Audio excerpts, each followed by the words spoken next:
Let's review the main screen of the Dispatch app, also known as the driver app. On the main screen, you have three big buttons here. You have the stand post, zone post, and zone search. Stand post is for when you want to post onto a stand. So there are some taxi stands in the service area which are actually built into the system. So what that means is that if you post onto a stand, so let's pretend that the stand is stand number 1, and you post onto that stand. I'm not going to do it here because I'm not in that territory, but I will actually get priority in the system for the zone. I'll be 1 mile closer to a call, or I might be first up in the zone as a result of being posted onto the stand. So there are a variety of different benefits to being posted onto a stand that's in the system. Not all stands, obviously, are in the system, but for those that are, the whole goal is to obviously incentivize drivers to use the stand, so that way we make sure to have our taxis present at these locations, whether it be a hotel, etc. And so that's how you're going to post onto the stand. You just tap on stand post, enter the stand number. Here, obviously, is not going to work. Oh, that actually posted me in general into my zone, which is interesting. But we can ignore that, and focus more so on just the function of what stand post is all about. So moving on to zone post. Zone post. Now, as a side note, I went over to this button here. Now, everything here should look exactly the same on your tablet for the most part.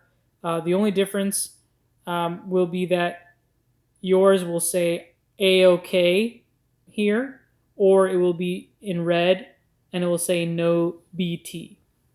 And I'll talk about those two things in a moment. But if you tap on that button here, for me, it just says info because this is my test tablet.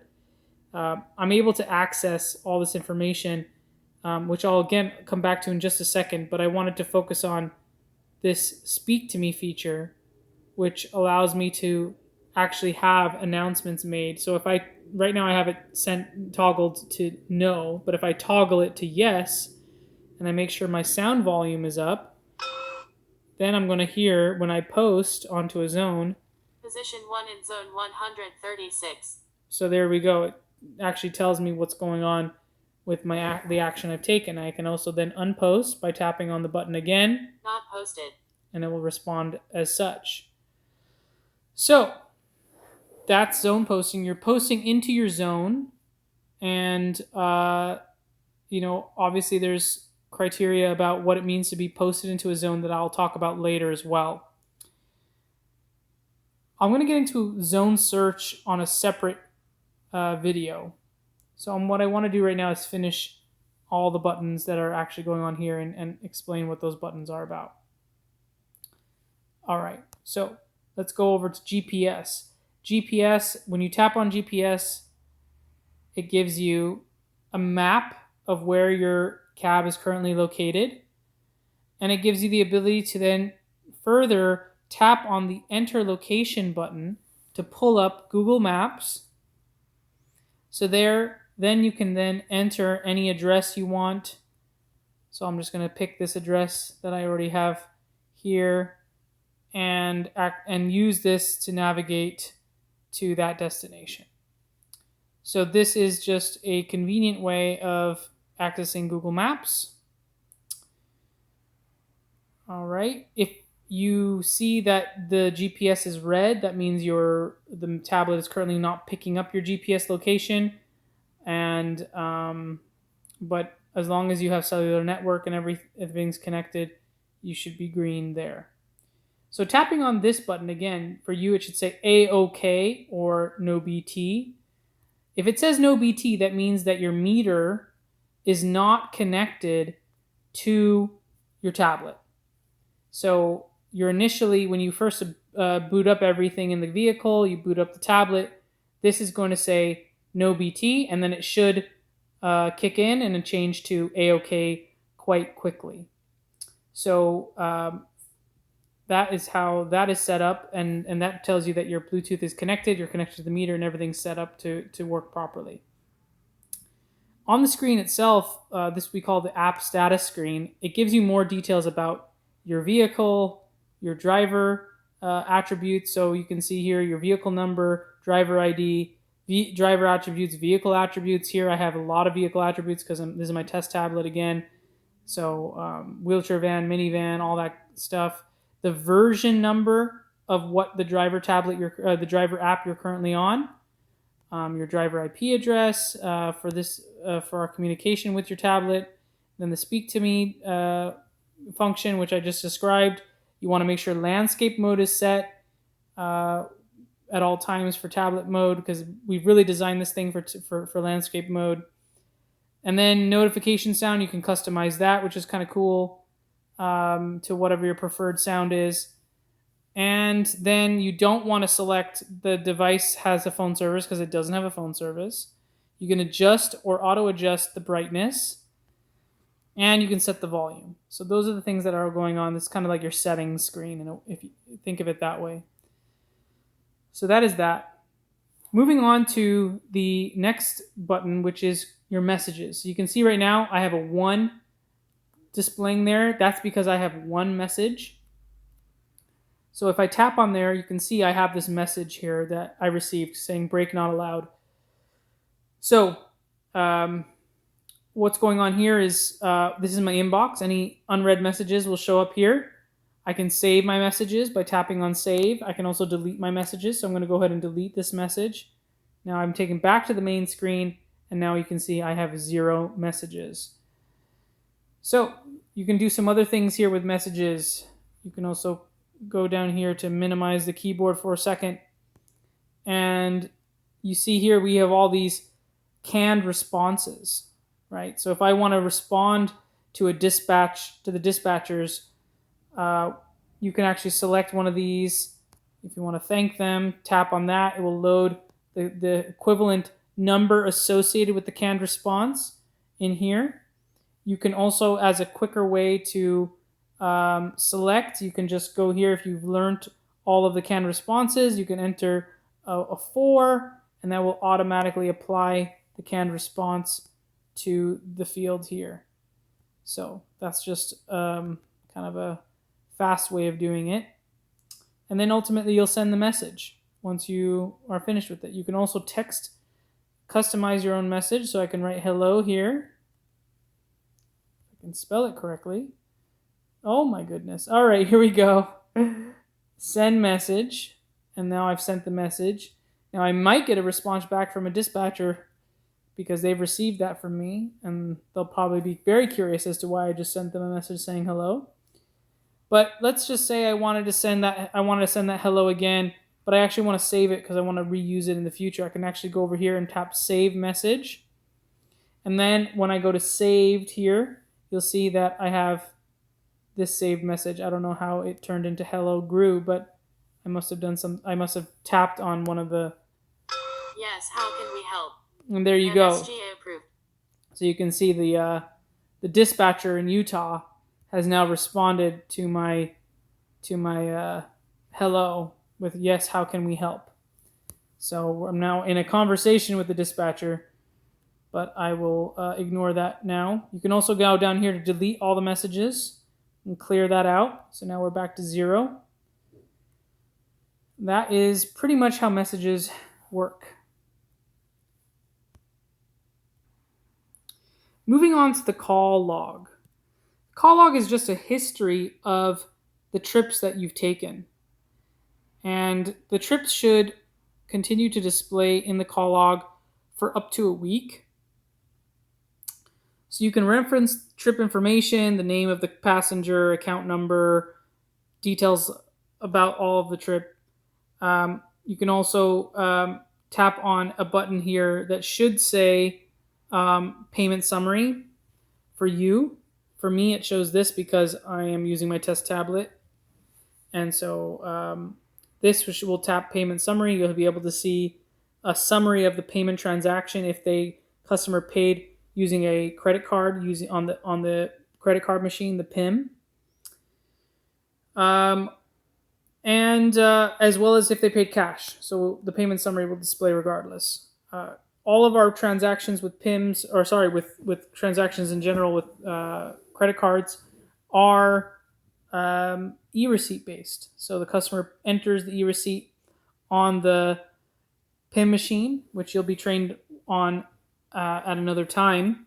And so everything's virtual there. There's no more physical receipts. But this is basically your call history. You can delete a call. Press yes. You can also delete all the calls if you'd like. That's pretty straightforward there. So let's move on to options. To be honest, a lot of these buttons are not useful. These are legacy buttons that are here because we have a lot of different fleets, taxi fleets across the country, and some of them use the buttons and some of them don't. So we're going to get into real quickly here a review of what those are. So the start trip button, I'm not going to click on it because this is actually your meter. So I'm going to come back to that in a second. Scan QR code gives you the ability to actually scan a QR code that may be on a card. So, for example, a Dial-A-Ride service, the customers oftentimes now have QR codes under certain fleets. So this is relevant particularly to the fleets in Los Angeles, where the customer can hand the card to the driver. The driver then will pull up this button here, and you're just seeing the floor of my office here.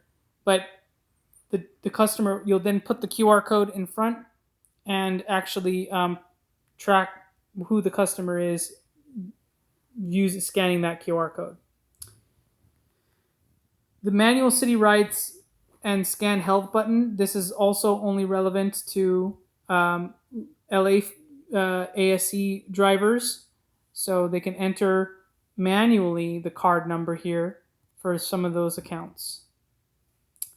The bids off button just allows you to turn bid offers off so that you don't receive them.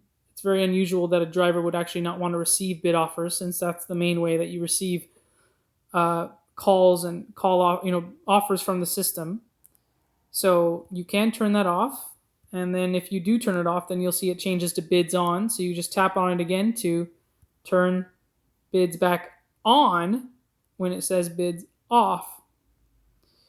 Request to talk is related to our dispatchers. So our dispatchers are all in Utah. They're readily available to support you and take any, communicate with you about any needs or issues you may be having. So if you tap on request to talk, it'll ask you for a confirmation if you really want to talk with a dispatcher. If you press yes, then that will notify our dispatchers that you're needing to talk to them, and they will get in contact with you by calling your cell phone. So this is really just an indication for them, a way for you to communicate with them quickly about needing to talk. Now you can see my GPS turned red for a moment there because I lost connection with my GPS, but now it's green again.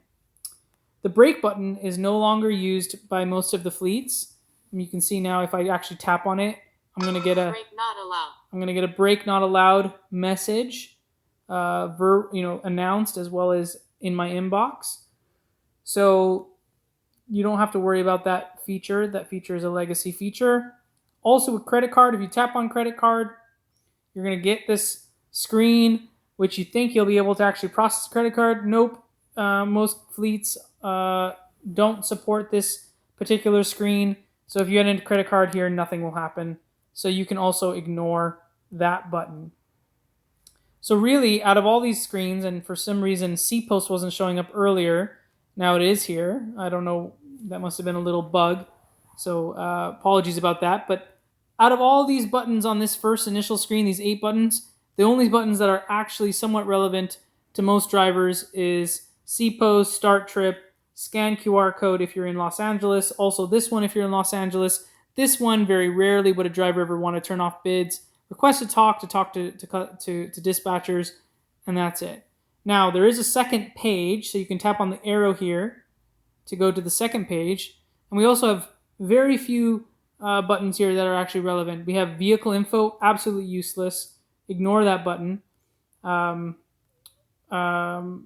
we have preview calls. Preview calls gives you the ability to, if you're a routed driver, if you have multiple trips upcoming associated with your vehicle, you can actually tap on this button and go through, and there'll be an arrow or something like that. I can't remember exactly what, to actually view all of your manifest routes, if as you will. So any upcoming trips that you have already assigned to you will show up here if you're a routed vehicle. So that's interesting for some drivers. Going back here, we have cash summary, cash detail, and cash receipt. They all kind of do the same thing. If I tap on it here, you'll see Cashiering balance. Due to driver minus $641.33. So this is saying that I got a message and announced it that I'm owed $641. I've taken a lot of test trips with this tablet. And so that's what my cashiering summary is. If I go back and I do the same thing over here with cash detail. Cashiering balance detail. Credit minus $641.33. It's supposed Total due to driver $641.33. It's supposed to give me a little bit more detail. I don't have. I'm sure if I was operating as a normal driver, it would give me some more information. So give those a try and see if you find anything. Cashier receipt unable to print. That's also now defunct because we're no longer supporting printers in the vehicles. So you can ignore that. E-voucher. This actually feature is getting changed soon to be called trip code. So this is a feature where, let's say a customer is traveling on behalf of an account and they fly into an airport, and so they walk up to the taxi stand at the airport and the account wants to be able to cover the cost of that trip. Well, the account can actually send this customer of theirs, this client, let's say, the call number of the trip, which is what we call a trip code, and or what was previously known as e-voucher, and it's still showing as e-voucher here. And so that person could actually walk up to the first available cab and hand the driver, the trip number, call number, same thing, and the driver would just go to this button and then enter in that number and then press send message. It's not going to work for me here because I just made that up. Confirmation 414,514 So I'm going to delete that. System. So that obviously didn't work. But if I had a valid call number from a customer, that would actually load a trip instantly on my screen, and I would be assigned the information associated with that trip for that account. So pretty cool feature. More to come on that later. And then lastly, we have this for technicians. Obviously, it's for technicians. Don't worry about it. It's just logging information and things like that. So that is a full review of the options screen, the call log, messages, app status, and GPS. Lastly, we do have a button here called Help. And this is a feature that's currently available for the LA fleets. We do anticipate that it will become available for other fleets soon. But basically, it just provides drivers with some up-to-date information about some of the accounts, the dial-a-ride services in this case. So they have the up-to-date information about how to service those accounts correctly. So I believe that is being worked on for some other fleets. And when it is ready, it will display this help button here for those fleets. I did not mention the ER button, which apologies here. So let me just finish on that. This is the emergency button. If you tap on this, it will send a notification to our dispatchers that you have an emergency and need assistance. This is obviously used in cases of an accident or some dangerous situation that you may be in. And so this is an opportunity for you to quickly send a message to dispatchers to alert them that you are needing some assistance. And they will reach out to you and take further action. This will turn red when you press it, and I believe your system will actually freeze and no longer operate once you press that button until it gets resolved. So that is everything when it comes to the home screen. In the next video, I will cover the meter and a few other things. So stay tuned.